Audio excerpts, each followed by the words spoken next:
the HubSpot helpline. Helpline.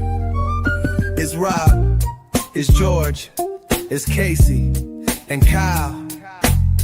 Come with a problem and leave with a smile. Every Friday at 3, come and join us as we help you with HubSpot. Open up your LinkedIn, just make sure you call in and leave a voicemail about HubSpot.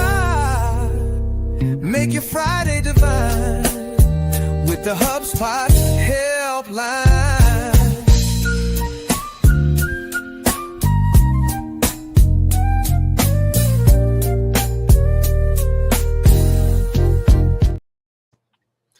Welcome back to the HubSpot helpline. And I'm sorry, I wanted to start off with an apology for lying to you. We do not have Casey today. So we have Matthew Ruxton instead. Welcome to the show, Matthew. How are you?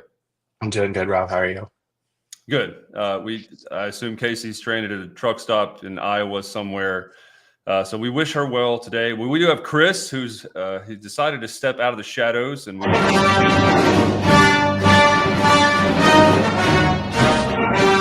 with the Chris summoning music anymore. Chris, how are you?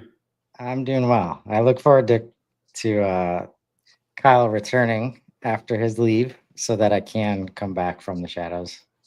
You mean go back into the shadows? All right, Bane. George, how are you doing on this Friday afternoon? I'm doing great. We made it through the week. The weekend is coming. I don't know what that means because I'll probably still be doing work and helping people with HubSpot, but I'm doing great. How about you, brother? I'm feeling, I have my Superman shirt on today, so I'm feeling great. I almost commented until you looked down that for the first time, I think, since I've known you, there's not a hoodie hat match. And then I didn't even see the bill. So that's on me. Come on, brother. You know, I don't play. These are very prescription and I still can't see anything. So we've got some stuff to talk about today. We've got something from the mailbag, but I felt like it was top of mind, relevant to talk about Inbound 25. Anybody know how many days out we are? Oh, is there an inbound countdown somewhere this year? No Googling. Quick, I see you typing in. Yeah, it's 40, 39, 40, somewhere around there. Yeah, so yes. There we go. 40-ish days from Inbound 25. We were talking before the show on plans. George said he needs a week of sleep before his pre-inbound week just to get ready for all this stuff. What all are you doing? Sessions? I know you're speaking. I know you have some stuff going on. Yeah. Well, so first of all, I do want to go and actually get some education. So I am going to go to some sessions and actually listen to people like Jay Schwedelson, Nancy Harhut, and others. Like, obviously, I'm going to try to make Kyle's jam. So like, you know, there's that. But I think, are we allowed to talk about it, Chris, what we're doing? Are we allowed to? Okay. So I know Customer Platform is a podcast that Chris, Casey, and I do. That's going to be every morning. Where we're going to be doing that. And then we are doing the late night show with George B. Thomas again, like we did last couple of years. So we'll be doing that in the evenings. And then I do have my talk that I'm giving and an encore of my talk that I'm giving. And that's 40 days out or 39 days out. Who knows what else will get added in before we get there. Haven't even started with the talk yet, or have you been planning for months already? Oh, planning for months. Honestly, what's fun about this year is I had started to talk to Chris on like creating content around the superhuman framework. And also like on the podcast Beyond Your Default, we had talked about the superhuman framework. And so almost for like maybe even 2 years or for sure a year and a half, have had this stuff in my brain to now bring it to Inbound with superhuman or human centric marketing is what I'm going to be talking about. So it's all been brewing in there. The deck is like fleshed out draft, but almost final. And, you know, I'm sure I'll be tweaking it up until about 5 minutes before I step on stage, to be honest with you, because that's just how I roll.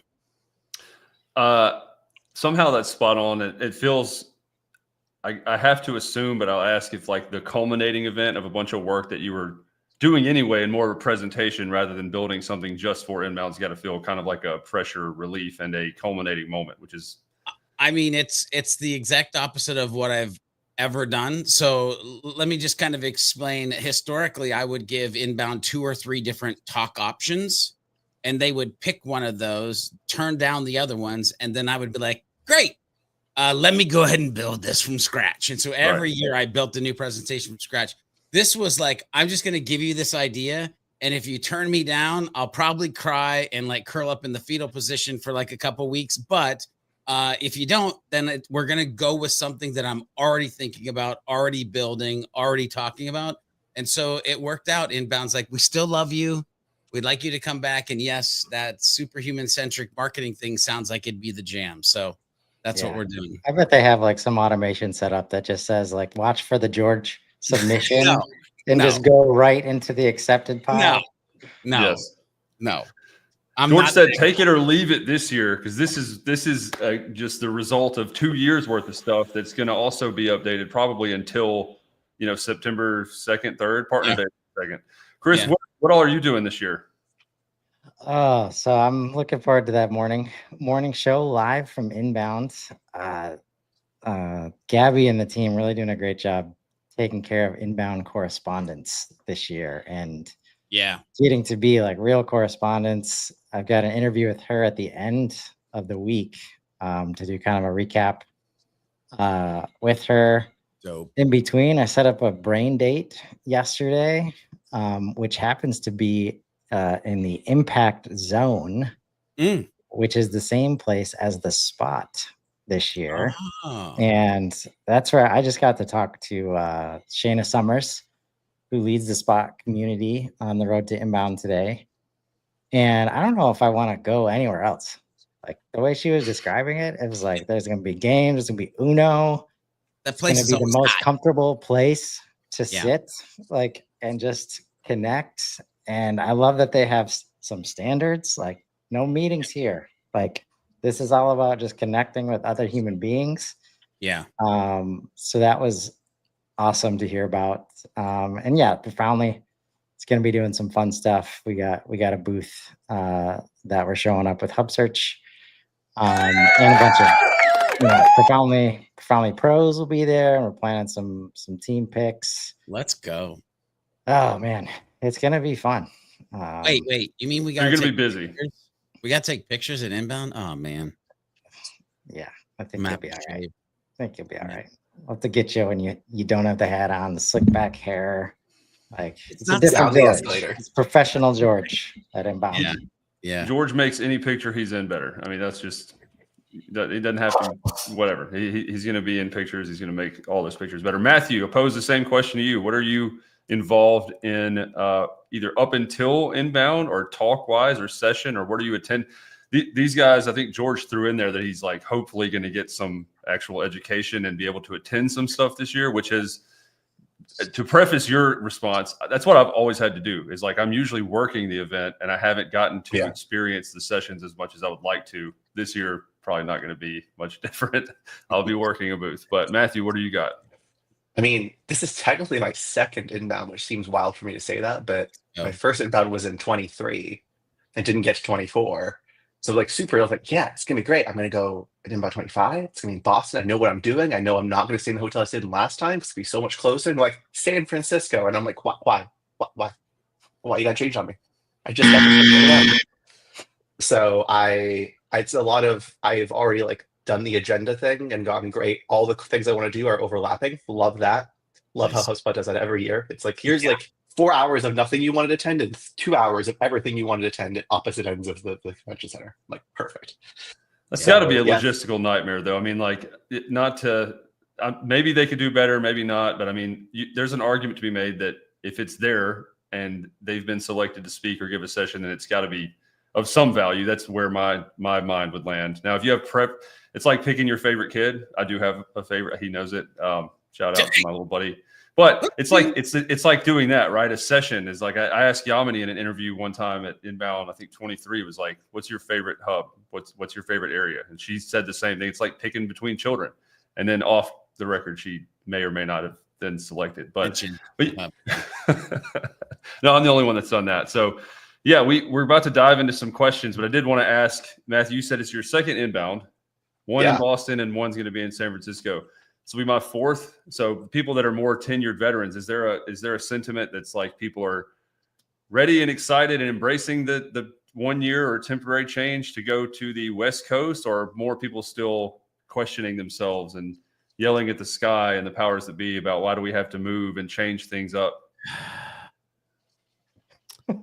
I'll take the George has some silence. thoughts. Yeah. I mean, listen, when it was first released that this is what was happening, your boy George B. Thomas was like, because I just was like, wait, man, since 2012, I've come to this lovely city and I know exactly where I need to go. I know exactly who I need to talk about. I know where my Dunkin' is and I can get it quickly, right? And there ain't no Dunkin' around where we're going to be, by the way. I'm just throwing that out. Now, with all that said, there's probably a Starbucks and there's some other coffee joint. But with that being said, I'm actually to the point where I'm starting to get excited about it, because you have to kind of change your perspective sometimes, where it's like, okay, that's great. We'll be back next year, but let's embrace the perception of it's new. So now all of a sudden we get to have something we haven't had for 13 years, 14 years, whatever. Yeah. A new experience. I get to, maybe it's a new escalator. Maybe it's a new mosh pit area. Maybe it's like all the rooms are like, so for goodness, it's going to be new. And so I'm trying to embrace that.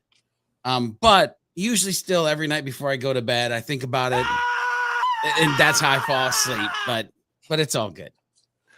What I heard in that also is that George B. Thomas is excited about elevators or escalators. One of the two. It's escalators. Well, do you know what I'm saying, dude? Like when you go to Boston, the BCEC, and it's like your first time through, you got your badge, and you hit that escalator going down, and you know, and it's like you see all the things laid out, and like people are talking, and you're like, yeah, I'm here. Like that ride down is iconic. Yeah. You have, I mean, collectively, Chris, I don't know how many inbounds you've been to, but for me, I think you mentioned this, or Matthew, like the Omni and the sporting club specifically is like a place to break off for a minute, or the after, and obviously lobster roll, like that type of stuff. I've been enough to be like, I'm going to miss that. And like, hopefully a lot of the same people are there. Now, what I will say is for Boston, a lot of the HubSpot reps that I knew and got to meet, and a lot of the other people that were Boston area folks anyway, that got to come to some of the after party stuff, or that only got to come really because of the proximity. Yeah, that's going to be different. So it'll be San Francisco people in the same, as the comp there. So that's upsetting, because that RP, some of the people that we hired, like Christian Colgrove, shout out to Christian, came to the Sprocketeer after party, talked to like Jen and Brendan, and he still works there. But like the intro was made, and he got a job in a field he loves working in at an after party. Pretty cool story. So that dynamic has changed. But George, to your point, like you'll have new stuff, new opportunities like that, and new people, things, sites, new coffee shops, even to be able to partake in. Well, one thing we all should do after this episode and over the weekend, because I did this before, by the way, and then I'll shut up because, I'm talking a lot today. I don't know why. But like before, like I would go to the Triple D Diners Drive, like that. You know who I'm talking about, Guy, right? Yep. Yeah. Man, I'm going to miss Yankee Lobster. Like the lobster mac with cheese. Oh my God. So I need to go watch the show or do a Google search for like, what are some Triple D's in San Francisco? So like I go and hit a spot that not everybody will go hit because they're not prepping for where the good food is. Like the greasy spoon. Like, so I'll be doing that too while I'm there. I think you mean you're going to be using Agent GPT to help you figure that out. Am I being shamed because I said Google search right now? Yeah, you did. Yeah. What month are you in, George? I'm gonna Google search with my Comet browser from Perplexity. How you like me now? You're still rocking Netscape Navigator, though, right? Right. Exactly. And listen, I'm still using Microsoft Photo Draw. Who needs Photoshop? Come on. Chris said right behind him, part of those bookshelves are encyclopedias that he frequently opens and looks up stuff that he needs, quick access for. Speaking of access, part of this show and really the main theme of it is to answer questions. Do we have any new call-ins on the hotline today, Chris, or do we want to hop into this mailbag question that you put in the chat? Can you get that up for us so we can have Matthew, George, and yourself dive in to helping somebody out? Yeah, we're gonna try and check out the mailbag today. Okay. And let me pull it up here. Just had it up. And I'm super glad that Mr. Ruxton is here because I imagine he's the best person to answer this. But wow, shot fired. Best practice when users are OOO. Hey, all might be a silly. How you say that, brother? Jeez, out. Isn't it out of pocket? Might be a silly question, but what do y'all find is best practice when a user on your team is out of office? When I have users who are in workflows like lead assignment, sequence enrollment, etc., and they go on vacation, is there a simple way to be sure they are removed from workflow assignments?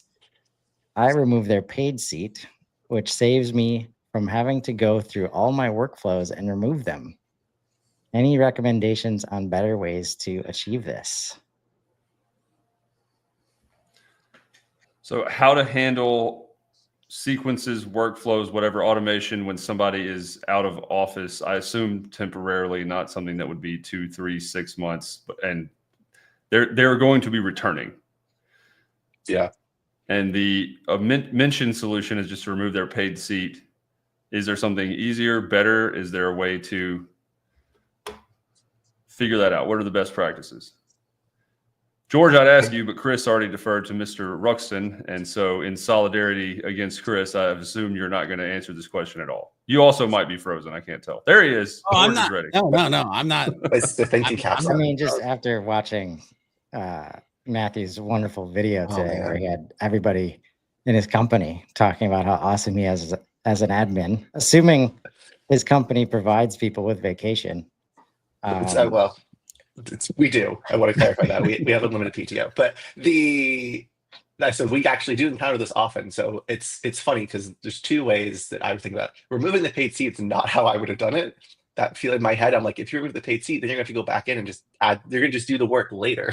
Should go back in and add the paid seat. That's not how I've done it. But I mean, we use Teams a lot. So I mean, the easiest, as long as you're routing around Teams, then you can just take someone out of a team and then put them in like an out of office team for a little bit. So that way they're not in those routing and then just kick them back in when they're back. That seems the easiest thing. But if you're doing the whole, I have specific users, then I feel like that's where you kind of struggle a little bit. I've really tried for to those use that don't Teams use better. Teams but use Slack instead, what would the solution be? Well, go ahead. Sorry. George had the drum roll, the thing, but he didn't do it. Sorry, that was a joke. That was a joke. Oh, it's just where you send it to Slack and go, here's the best, Shark Tank it. I did an old. Here's some stuff you got to do when you're back, John, by the way. Yeah. I think the joke was talking about Microsoft Teams instead of HubSpot Teams. Oh, yeah. That was my intention, and it fell pretty flat. Landed hard. What's Outlook? I was gonna say, because Teams is an enterprise item, right? I've forgotten now what's enterprise and what's professional because it's all changed. I mean, I think with users, it's hard. I think there's not a great way to do it unless George has some magical power that he's going to pull out his hat. You ready to save us, George?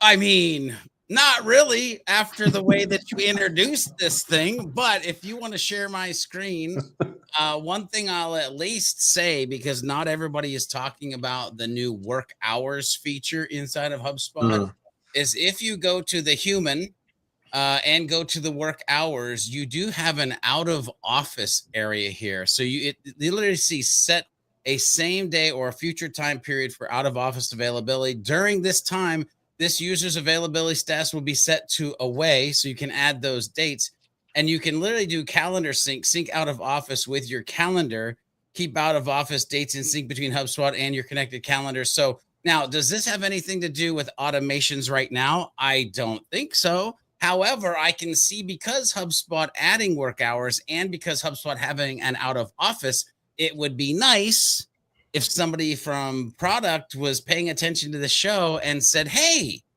we can actually just kind of turn off some things or give a setting for people to turn things off if they've set this out of office dates. That would be nice. So not that this is exactly answering the question, but I think it's tied to the question, which, by the way, just so everybody knows, I got to this answer because I talked to my clone. Okay. That's all I'm going to say. Just saying. Is that in beta? I mean, you said you're not sure how many people are aware of the new like update that you then launched into. Were you two aware of this functionality? Oh, that's a feature of Help Desk, I'm pretty sure, actually. I think that rolled out when Inbox switched over to Help Desk, or when we were all told gracefully to move to Help Desk. That was part of that feature, like chat enablements. Like if you have teams in chats, you can say, oh, no, I don't want this person to be marked away while they're doing that. That's a good, I mean, George, that's a good use case for it. I think there's more to be said about how do you, because not everyone's using like Help Desk. This is not just ticket management. Sometimes it's like record management, lead management, things like that. Yep. You know, I think I'm going to throw in, Chris is going to laugh, so I'm going to throw in my pun for why leads needs to be a better object and not what it is today, which is it's a very good use for leads. You know, if you could do that with leads, that'd be great. Yeah. Still waiting. The Teams component, like that being rolled out as a, to your point, like feature or something that was bundled in with Help Desk, would that be like more useful or equally useful in sales teams, depending upon, is that a way that you could, I had 3 questions out of that. One is, there's the assumption that, George, I think you said workflows and whatever else has to be also updated. But like, what sort of expectation on a backlog is there if, let's say, they're out of office for a month? Does all that? I mentioned like a water hose that you like, you know, crinkle up and then you just spray a whole bunch of stuff out. Is that what would happen if you didn't update workflows whenever they were to return? Is that they've got 10x the amount of assigned task or whatever has been missing? Right. It keeps going unless somehow it's rerouted. I really do like Matthew's like teams thing and taking them out of a team and being team focused. But I can tell you, at least the humans that I've been helping with HubSpot, actually, let me do that right. At least the humans that I've been helping with HubSpot don't necessarily have a team's mindset all the time. They're kind of like these lone warriors walking around the HubSpot portal. And it's like, man, if you can wrap your brain around teams and then record customization around teams and like visibility based on teams, and you can end up in a far superior place. And so, yes, it just will continue to flow because I mean, that's what workflows and sequences is all about. Like by all means necessary, get the message out, make the process run. Right. But here's the thing too. If you're out for 30 days, bro, well, you probably work for HubSpot and you're on sabbatical, so God bless you. But if I left for 30 days, there might not be a business when I got back. I'm just going to throw that out there. Well, there probably would be. Well, on the like lead routing example, right? Like if the 4 of us are a team, to Matthew's point, like it could be a Teams feature that you then enroll, X-roll, or opt somebody out of. And there's 100 leads that come in, so 25 each, right? While I'm out for a week, 2 weeks, now the expectation would be that there's a percentage shift. So 33, 33, 33. Part of like what I think Chris and George have both alluded to in previous episodes is the coaching aspect. There's this emotional side of the bow tie and a logical one, right? So I've noticed my wife is in sales and they do territory management. So if a similar case were to apply, and leads are something that came in kind of on a not as linear, disproportional basis, started going to other people because she was out. Is that fair? Like now you get into questions of like what's the framework or philosophy behind lead assignment? So it's more than just the rule or the workflow or the use of teams or not. It's the thought behind how long are they? Is it 2 weeks? Is it a month? We can't not respond to these people. Who gets them, right? Like that other stuff is important. I know it's not necessarily a HubSpot feature, but the thought process that goes behind it, I think, is important. I will say that so there's 2 things that I thought about as we were talking about this. One is there's a product update that came out, and I'm sharing it here on July 23rd, so extremely timely, which gives you the option now route to team. So you could almost argue, do you need to route it to people, or could you route it to a team? And that way, if someone goes out, it's not there. That's more around ticketing. The other one I was thinking about though is you can now have user properties with more than one user in them. So could you keep your routing the same and then set up a workflow that just says, hey, when between these dates, I want you to assign anything that's assigned to this person to also this person. So that way they get all the notifications and the same updates as everyone else. I know it sucks though, because you can't do that on existing like owner fields. Boo. Yeah. But you can create new, like we've done that a lot where we don't use contact owner or company owner. We use our own HubSpot user fields for different roles because you can be a bit more custom with how you apply it. Yeah. So it's a good use case of how are you doing it the right way, or is there a better option out there with product updates? Because the old way isn't always the right way. As fast as HubSpot moves, there are things that you could and should be changing. Two things came to my mind because we specifically went into the leads direction or leads conversation. First thing that came to my mind is we're gingerly dancing in an area that there would be two different conversations. The employee will tell you one thing when it comes to leads coming in while they're gone, and the employer will tell you another as far as when the leads are coming in and how they want them handled. So we got to be careful of like this or that. However, I started to think about like how many of you are or are not using round robins when it comes to lead generation and people scheduling those calls in that fashion, because now that kind of aligns with teams or teams of people being in a round robin. And you could use the contact owner sync that if they do come in and you already kind of had a previous conversation, it will get routed to you versus it being routed to somebody else that isn't you because you're out on the beach sipping margaritas. And that's okay if that's what you want to do.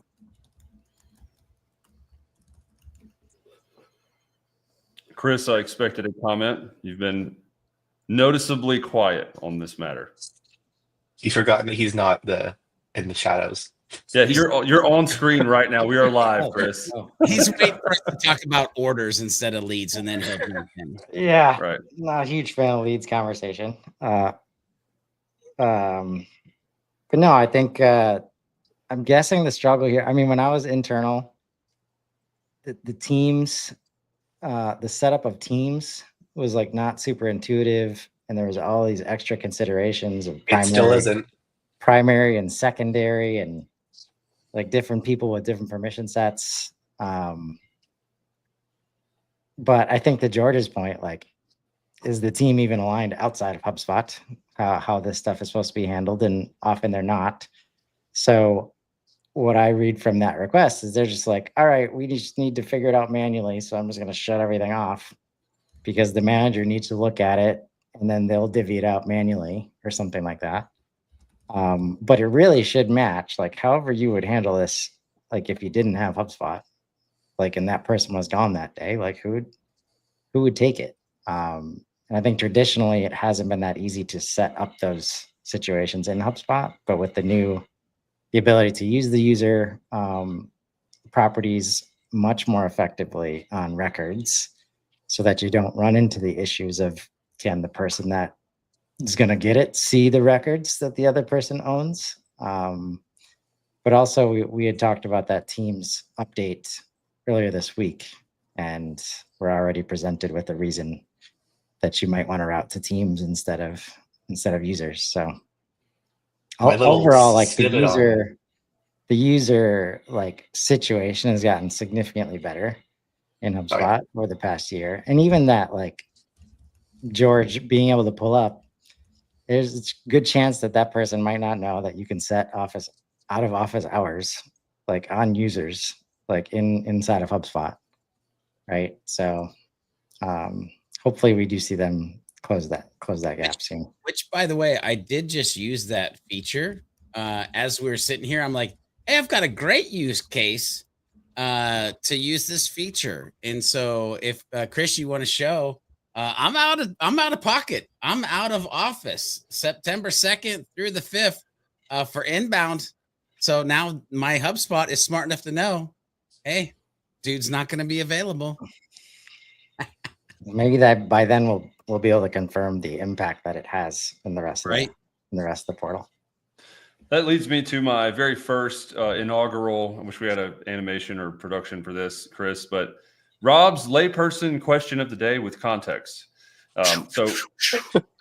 Yeah, human. So a lot of this has got me thinking about what this is a contingency in one way or the other. If person is out, what's the backup plan, or where are things rerouted? One of the things, like whether it's leads or sales or tickets, is what if you wanted to have a person on a team that was 9 to 5, and then everything after was routed to a bot or an AI, right? Something that plugged in and wasn't on a human team. Do you think of them as the two? But really the deeper level is like how much of both. Matthew said there's a lot more customization, and we switched over from A to B. There's a lot more depth with HubSpot. And so how important is like building with contingencies as you think through a portal? Well, I assume a lot of that goes into workflow. I assume a lot of it goes into almost anything you can do within a HubSpot instance. But this concept of contingencies as being like fail safes, or as being backups, or as being ways that other things happen is interesting to me. Can I say something else before I answer that, or before somebody answers that? Because when you just said what you said, I have to put this out to the world, because I don't know where in God's name it came from. But when you said that, for some reason, my brain started screaming, man, wouldn't it be cool if you could create a smart rule on your CMS page based on the time? Like, imagine like all of a sudden they come to your page and it's 5 p.m. Eastern. Of course, you can do the complicated math, but now all of a sudden you could show a different way to engage with. Anyway, no, nobody's excited about that. I thought it was a really interesting idea. It is, though. I think it's funny because we had a similar use case, recently-ish, where we have a series of people working because we service across the United States. So like we're like, hey, I want these people to handle these tickets between these time frames. Yeah. And you can't natively do that in HubSpot. Like you can say, oh, like if it's this type of ticket assigned there, I was like, well, this was my first foray into the rabbit hole that is custom code. We built a custom code that does base of date part. It says, look at create date, look at the time. If it's between 9 and X, send it this way. Assign this property to day part, and then we rotate records around day parts. So it's a little bit more easier to use. But it's a very, very valid point. Like you can't get that granular where you're like, hey, if it's between the hours of like 9 and 5 East Coast, send it to like my East Coast or my North America team. But if it's 5 to 9, send it to my APAC team. Yeah. And contingency that's in my head the intent and theme of the question. So it's close, but we've already said this across multiple episodes and today, right? Where, well, this would work if you had enterprise, but I'm not sure what's in pro because I've forgotten. So innately, based on tier level and subscription level, there are almost built-in, like inherent contingencies that you have to have depending on the level that you're subscribed to. That's more of where the question was going. Is that how good of an experience is that for people that are in a coach, trainer, pro, like whatever role, to have to remember 2 sets of how to do things based on which tier or what's included like that? A lot of the questions that we've gotten have some component of that. If you have pro, do this. If you have enterprise, do this. If it's for your service team, do this. If it's for lead routing, do this. So that to me brought up the question. I can also get better at these as the inaugural one. But you're unlocking pieces of my brain though, because I think there's actually multiple things that are happening right here. Like one, you're talking about the pro and enterprise educating humans and realizing like what talk track or what narrative to go into based on if they're a pro, or like what you steer away from because they're not enterprise. Like that's more of the way I go, is like, let's just talk about the things they can do unless they bump against something. And then I can explain how they would get into enterprise or how we could maybe hack around that, which there have been some fun hacks historically that we've done to get around some things like that. But then also my brain, it literally goes into like, well, Rob, you're knocking on the door of something that I don't know if many humans are good at. Meaning when you're building in HubSpot, do you have this contingency plan mindset? Like, are you building out the mindset that you need that? Because ex-boss, good friend of mine, Remington Begg, he always says like, expect the best and plan for the worst. But I feel like a lot of HubSpot users go in and they just expect the best and do the best they can. And it's like that road that they're on. And then when stuff breaks, they're like, wait, where'd that come from? Well, it's that you didn't have the contingency mindset of like the what if. and scenarios that might happen in a portal. So I think there's almost 2 talk tracks or narratives that we could go in based off of what you're communicating here. Yeah, and another word that comes up is bottleneck, right? Like for George being kind of, you said if I'm not if I'm out of office for 30 days, we got serious problems, right? So just innately based on that, but you don't want to create that with processes or systems to where only one person is a key holder or the entire thing fails if one role, persona, whatnot isn't there. So yeah, there's more meat on that bone for sure. But Chris looks like he's got another question from the mailbag or from community. I know there's various places we've looked at sourcing some of these from, and that one definitely led to a lively discussion. I do have another one. Are we ready for more line items discussion? Oh boy. I thought you'd never ask. I think this one is manageable. You know what? I woke up this morning and I said, you know what I haven't talked about in a day or two? Line items. That's not true. Same. We don't go a day without talking about line items. George knows that. Oh. I need to figure out how to pull the total cost of line items on any single deal into a property on that deal, and then also into reports. The amount represents the total revenue per deal, but we're unable to accurately measure gross profit without a cumulative cost.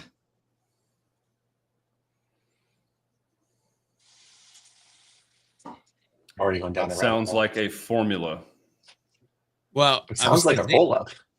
Yeah, I was wondering if it's like a roll up, but then my brain went to, can you actually get to the data that you need to roll up? But then also it kind of went sideways because the cost of the line items, is that like which is Not that's price. different than what you're charging for the line items. Yes, unit cost, not unit price. So Yes. so where's that being stored though? Like, you know what I mean? Oh, there's a field. Because that's different than the amount of what you're charging for the line item. Looks like Ruxy's at the ready. Uh-oh. Let's see it. It'd just be a deal property. You could do roll up of some. I mean, this is not should be formatted number. What am I smoking? But you should be at currency, and then line item unit cost. Anything that's on a line item, you can do it. Now, I will say this because line item is a personal pain in my ass, which is where this gets funky is where you're connected to your invoicing, finance, or ERP systems. Because if you use everyone's favorite tool, QuickBooks, it doesn't let you pass specific things back and forth from HubSpot, even though it's supposed to.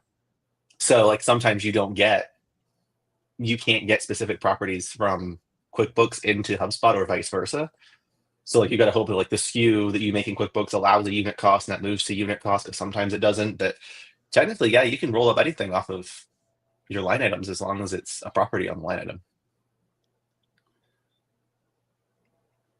I guess It's I'll be okay. the We one to can- say we can this have- out loud.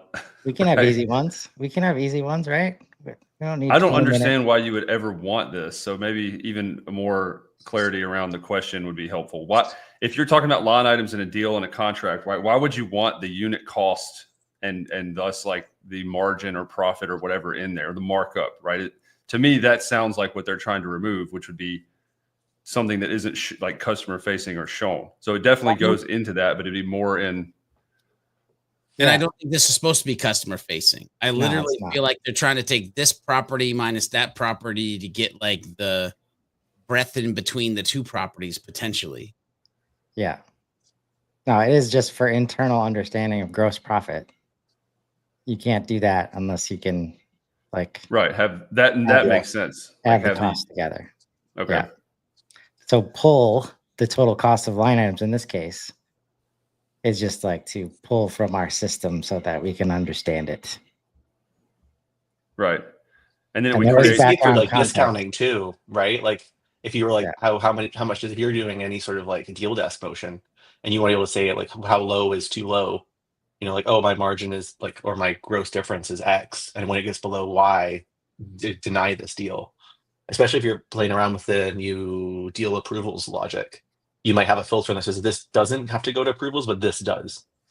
That gives you that bit of flexibility to call it out and have it calculated inside of HubSpot.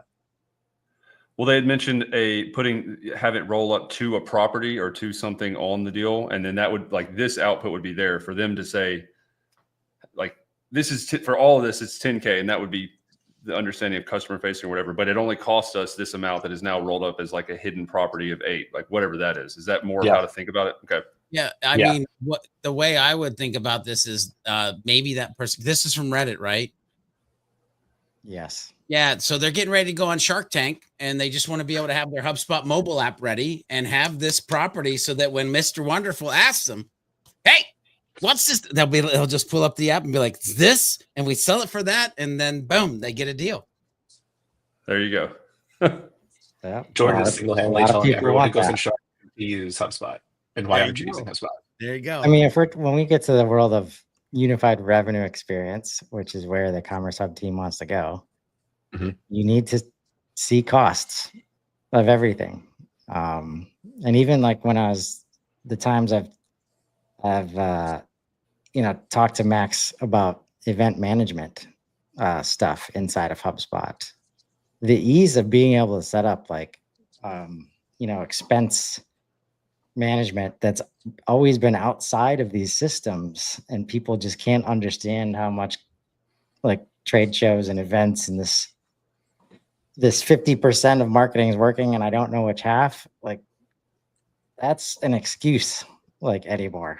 Like if you build the system to show you costs right next to where your revenue is, you can get a pretty damn good idea of what's working and what's not and how much it's costing you. So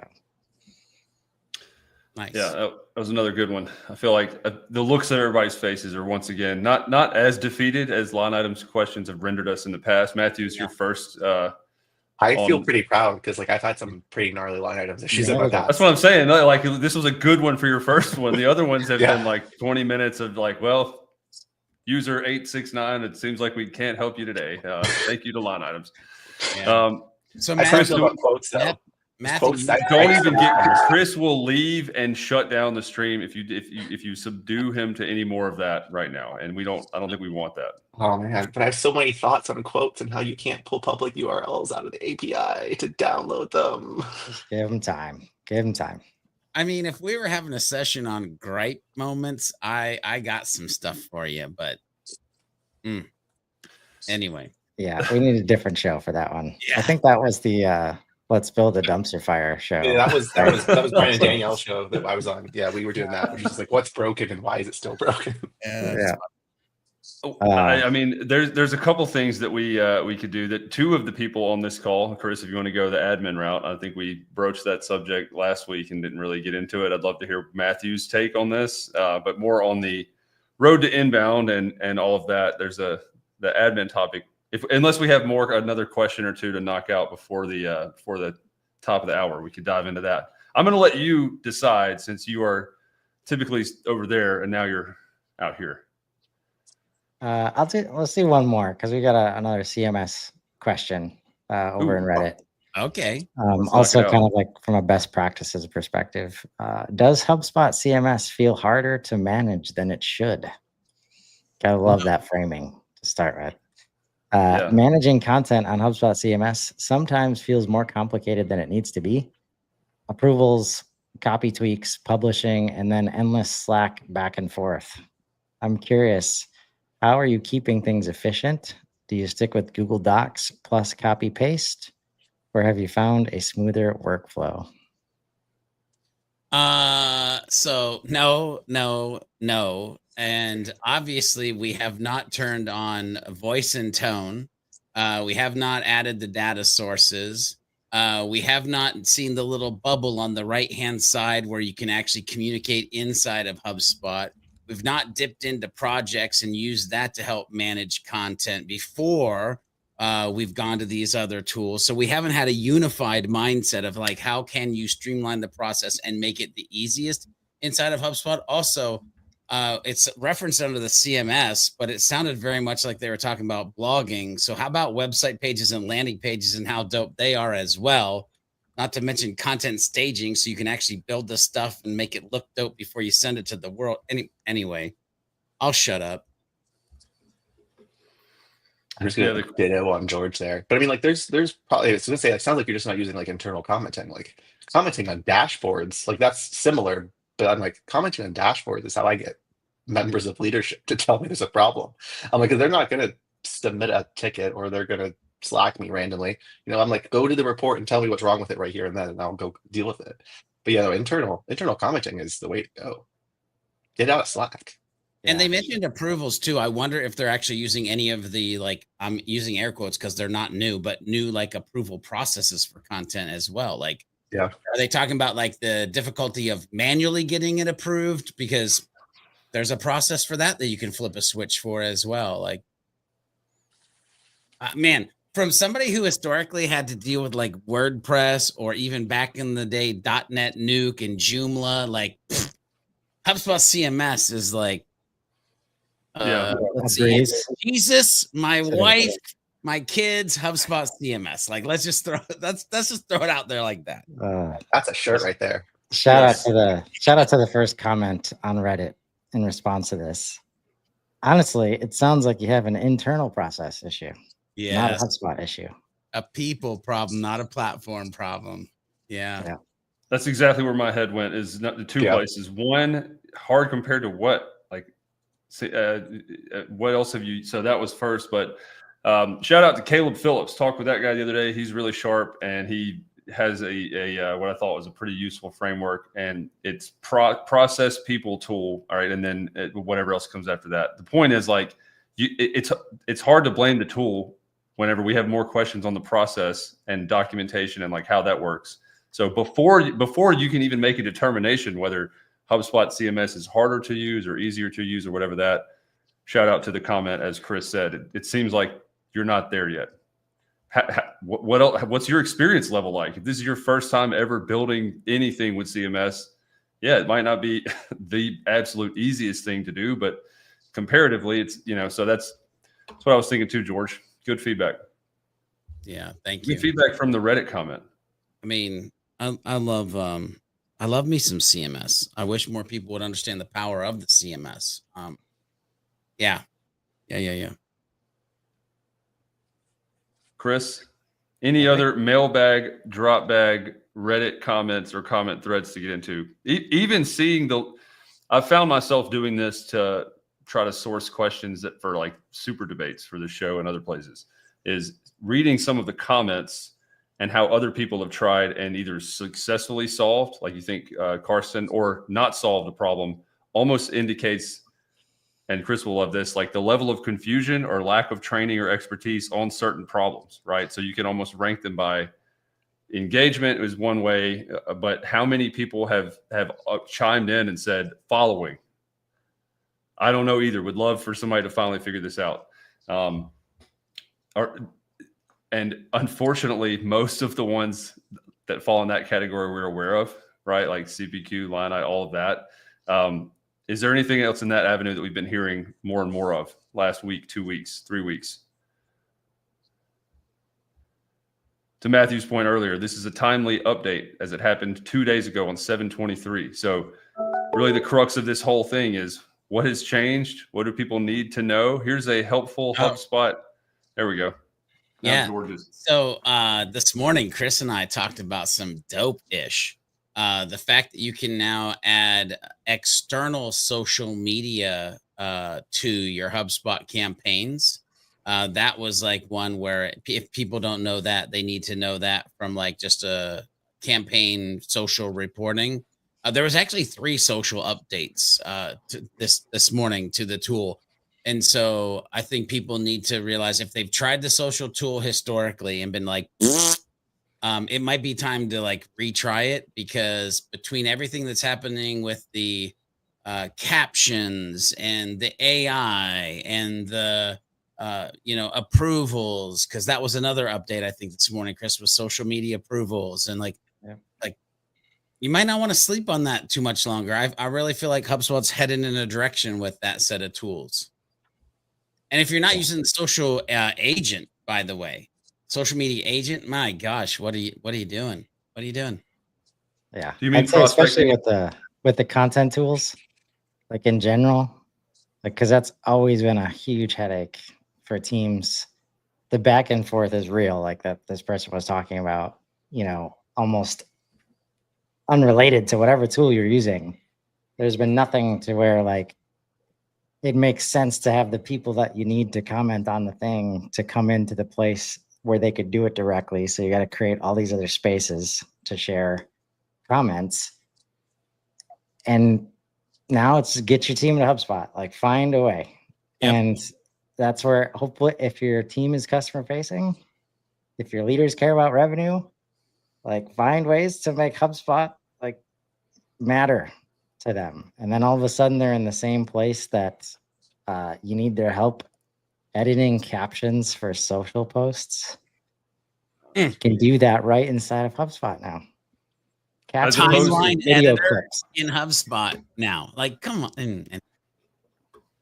Yeah, as opposed to what? Like we were talking about this last time, like the evolution of what you couldn't do before versus what that state looks now. It might be helpful for people listening, or they're going to view this later.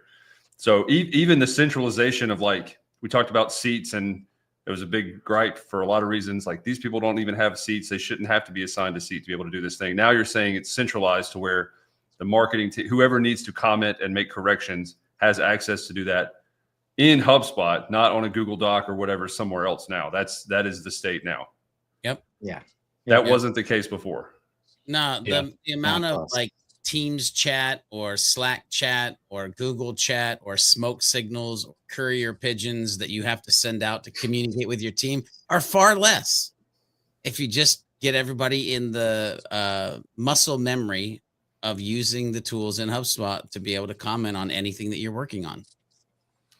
Well, one of the things that I don't know how to attribute this, but what HubSpot has been able to do since I've entered the ecosystem is continually replace more and more functionality, right? Like, oh yeah, you now that if you have these three things, HubSpot native functionality has been able to let you remove this potentially, right? So that the one distinguishing thing has always been why people had giant inflated, whatever word you want to use, tech stacks that had this one singular thing that they needed. That sounds like a Reich feature to me, which I've been exposed to recently, where on media or on whatever in Reich, you can comment on that. And so that is one real example of having to step away or go outside of HubSpot or outside the platform to be able to have the functionality needed to then put the delivered asset back into HubSpot later, right? So not just making things easier and more centralized, but also reducing some of the other tech that you would have to be able to do that, right? Are there other examples of that are not just the social tool that have been happening recently? I'm going to talk real awkwardly about one that was on the list. I think we'll decide if it's awkwardly or not. If you have a HubSpot portal and you can go look at your updates, go do that, because we clicked on one this morning and then it immediately said, do not talk about this publicly. Oh, yeah. And I closed it. It will blow your mind. But it was sexy. It was the one you're talking about. Like when you go sit, like just go do that. You will know which one I'm talking about. There are pieces of software that just immediately get chopped, like from the stack. Yeah. Like, listen, I've talked about on customer platform how I'm like fractions of a second away from killing my Avoma. I'm fractions of a second of like, there's multiple clone attack. But as much as I love Happily, like if I can clone my deal record natively now, I don't need Clone Attack. I don't need Avoma. I don't need, Help Scout. I don't need freaking Zoom Info. I could keep going. There's a lot of I don't needs anymore because of things that HubSpot is building and putting in. I mean, they're also doing a lot of like what I refer to as like arm's length killing, which is that like you now can set up like recordings from Google Meet. So you might not even need Zoom anymore, which I mean, that's a touchy subject for a lot of people because like I will die if I don't have Zoom. I've contemplated it. But like, it's the thing. I'm like, you don't like, you're spending a lot of money on Zoom licenses. Yeah, I know we do.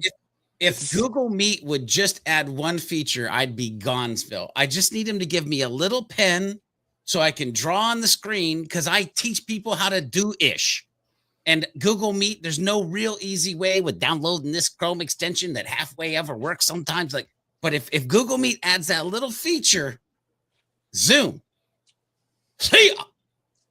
Yeah. The annotation feature, is that what you're Is that what that's Yes, called? sir. Okay. Yes, sir. Come on. George, are you an arrow person? I like when I'm in Zoom, like my favorite tool to use is the arrow. I Just drop it circle. up to them, click here, click here, I click here. just Now go circle. I circle. And there, everybody be like, "How are you so fast?" I've been circling shit since 2012. That's how I'm like. I know the portal like the back of my hand. Like, come on. Yeah. until they move it, until they change it. Oh my God! Don't get me started. I felt I broached Or a remove it. sensitive subject there a little bit. Yeah, that's almost the inverse of what the Reddit user was talking about with CMS, right? Like, if they can figure out how to replicate what the tool is used for, which is, to your point, the annotation, and get it pretty close and put it where you're already doing the majority of your work, it's the process that people then adopt to figure. So the more of that, the better. I will go check the update, and I won't talk about it publicly. Thank you for the warning. I'm glad we didn't jump into that now and get kicked out of inbound correspondency and road to inbound and all that other stuff. I'm skating on thin ice there. If you need help to find it, Rob, we'll send you the GPS coordinates so you can locate the thing that is actually the thing that we're talking about. We really want to map out the direction that you're headed, brother. I love it. That was very syndrome-like. Are they going to lead me to like under a waterfall in the middle of a desert island or something? It seems like there might be an X that marks the spot, brother. I don't know. If that's where your contact is, they'll help you get there. Wouldn't be the first time. Well, we know that George's got a hard stop. Matthew, thank you for. By the way, congrats on the Admin of the Year nomination and video. Shout out! It was very well done, Chris. Also for yours, despite some of the feelings, and shout out to myself for understanding that. In the famous words of Boston and the Bee Gees, you're more than just an admin, right? So, with that, I want to say thank you to our crew today. Casey, we wish you well in your return from a Love's truck stop, wherever you are. And we will see you back here, same place, same time next Friday. Rob out. Hello, you've reached the HubSpot helpline. Helpline. It's Rob, it's George, it's Casey, and Kyle. Come with a problem and leave with a smile. Every Friday at 3, come and join us as we help you with HubSpot. Open up your LinkedIn, just make sure you call in and leave a voicemail about HubSpot. Make your Friday divine with the HubSpot helpline.